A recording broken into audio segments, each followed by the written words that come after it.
नमस्कार, quick news में एक बार फिर से आपका स्वागत। और मेरे साथ जुड़ गए हैं भैया इनिशिएटिव लेने वाले। किसका इनिशिएटिव? रचना सागर लीग का इनिशिएटिव लेने वाले नीरज गुप्ता जी। पहले भी कई लीग करवा चुके हैं और इनिशिएटिव ले चुके हैं, और इस बार जो इनिशिएटिव है वो अपने एम्प्लॉयज़ के लिए है, उनकी तंदुरुस्ती के लिए है, उनकी सेहत के लिए है, और भैया मनोरंजन के लिए तो है ही। मेरे साथ नीरज जी हैं। नीरज जी, पहले तो सबसे पहले बहुत बहुत शुभकामनाएं आपको इस लीग के लिए। Thank you very much, Anshul ji, for coming also and taking the league to. This is the season 1, RSPL season 1 edition. So thank you also and your team to come here. जी हाँ, बिल्कुल। देखिए, हमारे लिए तो किस्मत की खुशकिस्मती होती है कि रचना सागर की टीम से हम जुड़े रहते हैं ऐसे। लेकिन एक बड़ा सवाल है सर इस बार कि पहला सीज़न है रचना सागर प्रीमियर लीग का, और पहले ही सीज़न में आपने बॉयज़ गर्ल्स दोनों को मतलब बराबर लेवल पर लाकर खड़ा कर दिया और दोनों को मैदान के अंदर क्रिकेटर बना दिया। तो एम्प्लॉयज़ से क्रिकेटर बनने तक का सफ़र कहाँ से कैसे तय किया?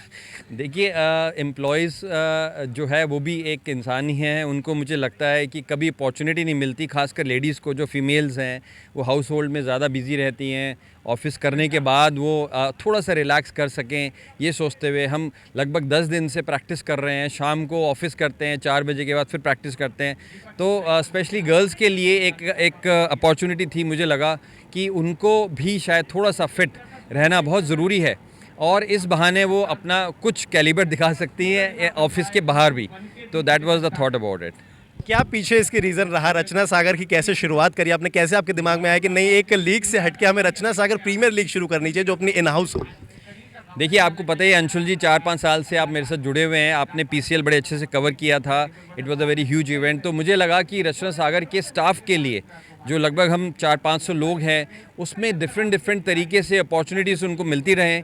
और ख़ासकर जैसे हमने अभी 100 प्लेयर्स को जो है इस लीग में खिलाया है, तो मुझे ऐसा लगता है कि कहीं ना कहीं हर आदमी कुछ ना कुछ अपना परफॉर्मेंस दिखाना चाहता है फील्ड में। तो ये एक अपॉर्चुनिटी थी कि हमने चाहा कि ये जो एडिटर्स हैं, सेल्समैन हैं, मार्केटिंग के लोग हैं, डीटीपी ऑपरेटर्स, कभी उन्होंने सोचा नहीं था कि हम क्रिकेट में इस तरह से काम करेंगे, एक पिकनिक की तरह एंजॉय करेंगे। तो that was the motive behind it. कितना समय लगा आपको? क्योंकि आपने टीम्स का नाम डिसाइड किया, फिर उसके बाद ड्रेसेस प्रिंट करवाई, उसके बाद में फिर आपने प्रैक्टिस की, उसके बाद में आपने सब लोगों को इकट्ठा किया एक ग्राउंड के ऊपर, एक टाइमिंग शेड्यूल बनाया गया, एक फिक्सचर बनाया गया। तो ये सब चीज़ें प्लान करने में कितना समय आपको लगा? मुझे लगता है अंशुल जी, क्योंकि मैंने आपको बताया जैसे पीसीएल बहुत पहले से ही हम ऑर्गेनाइज कर रहे हैं। इट वाज 500 लोगों की थीम का वो इवेंट था। तो ये मेरे लिए बहुत ज़्यादा टाइम नहीं लगा, बट येस, टीम भी इतनी स्ट्रांग हो चुकी हैं, सब लोगों ने अपना अपना काम किया, और मुझे लगता है शायद 15 से 20 दिन में हमने इसको प्लान कर लिया था। देखिए, एक चीज़ और मैं यहाँ पर बता देता हूँ कि पीसीएल में लगातार आप हमारे साथ बने हुए थे। एक बड़ी लीग थी, और जैसे कि सर ने बताया कि 500 से ज़्यादा लोग उसके अंदर इंक्लूडेड थे, और लगातार हमने कवर किया। सर, कितना डिफरेंस पीसीएल में और इस लीग के अंदर आपको नज़र आता है, और क्या खिलाड़ियों के अंदर जोश कुछ ज़्यादा हो गया है पहले से? Yes, definitely. सबको देखिए, ये इतना बड़ा इवेंट तो नहीं है क्योंकि एडिशन 1 है, और मुझे उम्मीद है कि आगे आगे हम इस तरह के और इवेंट्स करेंगे। और डेफिनेटली जो दूसरे जो प्लेयर्स रह गए हैं, दूसरे जो एम्प्लॉयज़ रह गए हैं, उनको भी कोई ना कोई इवेंट में हम चाहेंगे कि उनको कोई ना कोई और मौका, जो क्रिकेट को पसंद नहीं करते, अगर कोई नहीं करता है तो वैसे it's a religion in India, but अगर कोई नहीं करता है तो हम कुछ और लीग्स उनके लिए करेंगे ताकि सब लोग पार्टिसिपेट करें विद एंथुजियाज्म। देखिए, एक चीज़ और भी है, क्योंकि सर से हम मुलाकात करते रहेंगे मैचेस के बीच में भी। सर की खुद की टीम है, और रचना सागर स्विंगर्स के नाम से है इस बार, और स्विंग करने वाले हैं मुझे लगता है इस बार। पहले तो स्विंग कर ही चुके हैं रचना सागर लीग इकट्ठी करके, और उसमें सब लोगों को लगा के।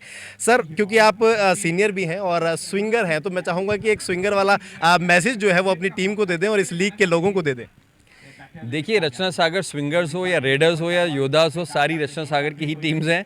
मैं चाहूँगा कि सिर्फ रचना सागर प्राइवेट लिमिटेड, जो हमारी जो कंपनी है, जो मेरे फादर के थ्रू शुरू की गई, श्री HR गुप्ता एंड मूर्ति देवी जो मेरी मदर हैं, मेरे सारे ब्रदर्स, भाभी, ये सब उनके लिए ये बेसिकली एक रचना सागर फैमिली है। और ये इवेंट जो है वो बेसिकली सबके लिए है। स्विंगर्स जीते, सब लोग जीते, मैं तो कह रहा हूँ गेम को जीतना चाहिए। जी हाँ, देखिए, गेम को जीतना चाहिए, यही मैसेज है।